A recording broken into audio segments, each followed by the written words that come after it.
Salve família, esse é mais um Escurecendo os Fatos.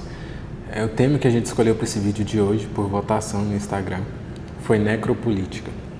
Um tema que vem sido muito comentado, principalmente nessas últimas semanas, mais especificamente depois da morte da menina Ágata, de 8 anos.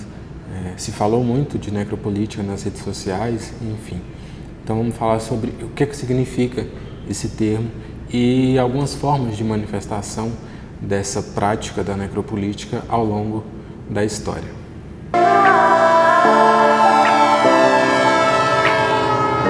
Bom, a primeira coisa para a gente começar a entender o que é necropolítica é listar alguns outros conceitos que acabam, de certa forma, em alguns momentos se completando e em outros se contradizendo com esse conceito de necropolítica.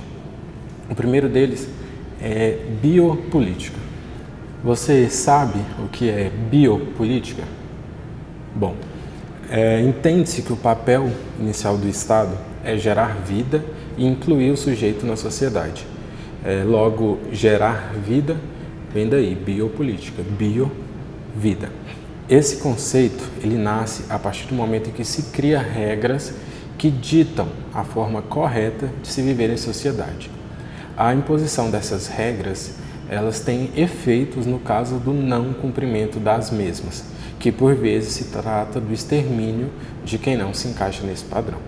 Sendo assim, a biopolítica é baseada no medo do sujeito, utilizando dessa premissa do medo e do extermínio para assim controlá-lo. Mas nesse contexto, quem se torna uma ameaça a essas medidas regulatórias estipuladas pelo Estado tem sua existência ameaçada. Essas pessoas nós podemos encaixá-los em outro conceito, o de necropolítica. Afinal, o mesmo Estado que tem o poder de gerar vidas pode também causar mortes em grande escala, indo de encontro assim ao seu papel inicial. Achille Mbembe, no seu ensaio Necropolítica, ele nos traz esse conceito relacionando com biopolítica, soberania e estado de exceção. O autor ele relaciona a biopolítica a uma forma contemporânea de o político utilizar da guerra, que tem como objetivo absoluto assassinar o inimigo. Logo, a guerra exemplifica essa busca pela soberania, admitindo matar se esse for o preço a se pagar. Já o conceito de estado de exceção fica evidente no nazismo, nos campos de concentração e em outras formas de totalitarismo. Porque a partir do momento em que temos um modelo de sociedade ideal, quem não se encaixa nesse padrão de sociedade passa a ser uma exceção, podendo ser facilmente eliminado ou descartado. Pode-se definir que a soberania ela é expressa predominantemente pelo direito de matar exercido pelo Estado. E apesar de necropolítica ser um termo novo, já que esse ensaio de Mbembe ele é de 2006, essa forma de política é praticada já há muito tempo. Vamos traçar aqui uma linha do tempo e ver várias formas de que ela se manifestou ao longo aí da história. Durante várias oportunidades, a necropolítica foi praticada de forma diferente. E teve início lá nos tempos, na tratativa entre colonizador e os colonizados, onde a gente tem como colonizador o homem europeu e colonizados principalmente os países da América e da África. Nessa época, a necropolítica ela era praticada através da escravidão. Nessa situação, não era interessante para quem praticava a soberania, no caso ali para os senhores, não era interessante que o escravo morresse, porque eles precisavam daquela mão de obra, eles precisavam dos escravos para ter lucro, então não era interessante que os escravos morressem. Mas ainda assim, a desumanização, o fato de tirarem todos os direitos dos escravizados já era uma forma de necropolítica. Tem uma frase bem impactante no livro que fala que a vida dos escravizados era uma morte em vida. Então, essa desumanização dos corpos pretos já era uma forma de necropolítica.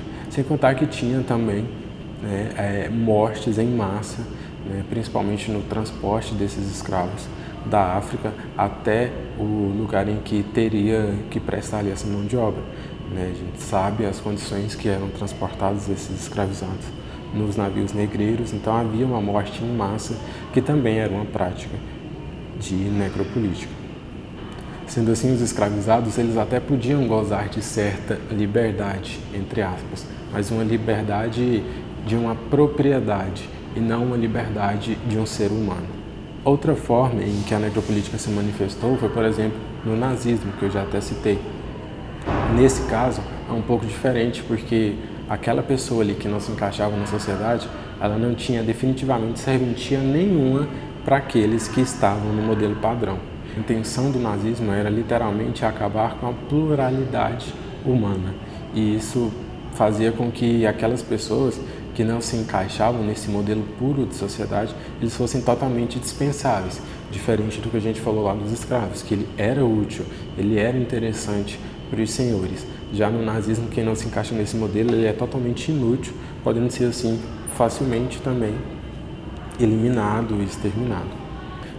Então esse é um exemplo claro que a gente tem, tanto do estado excedente, como a gente falou, como também dessa prática da necropolítica.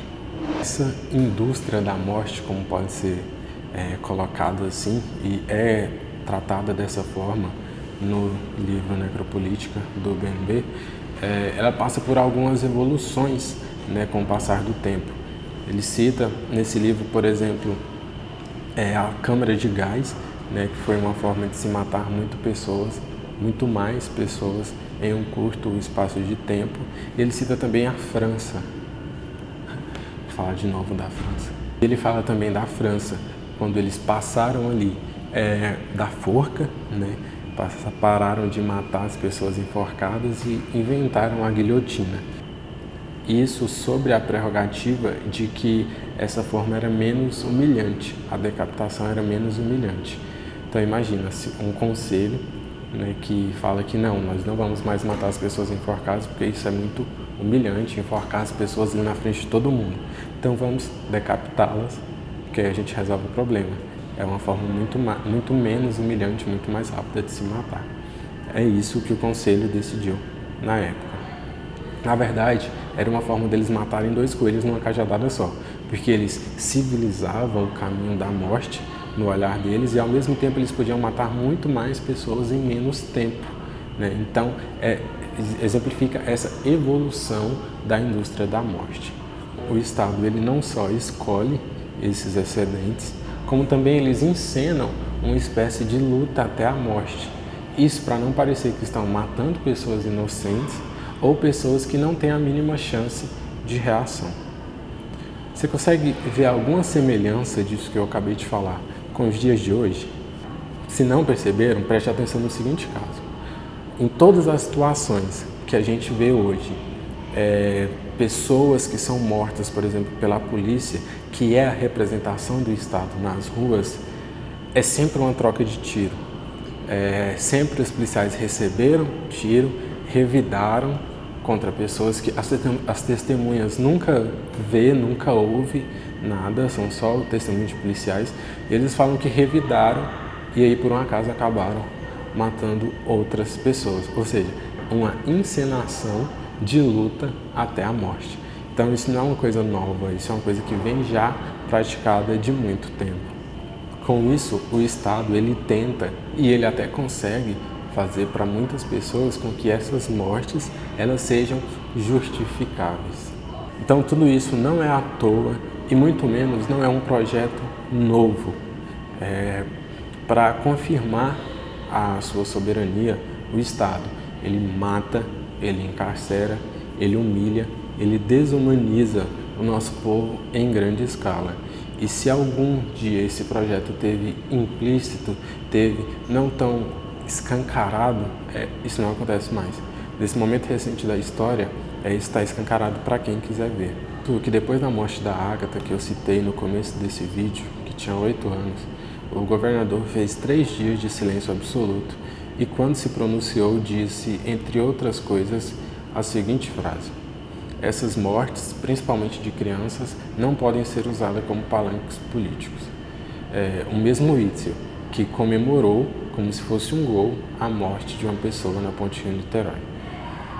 E ele continuou: você que usa maconha, cheira cocaína de forma recreativa, a culpa é sua. Você quem apertou o gatilho. Você quem financia esse genocídio. Enquanto na verdade, Witzel, e na verdade pessoas que compactuam desse pensamento dele, não são essas pessoas que puxam o gatilho, que financiam o crime, é o Estado.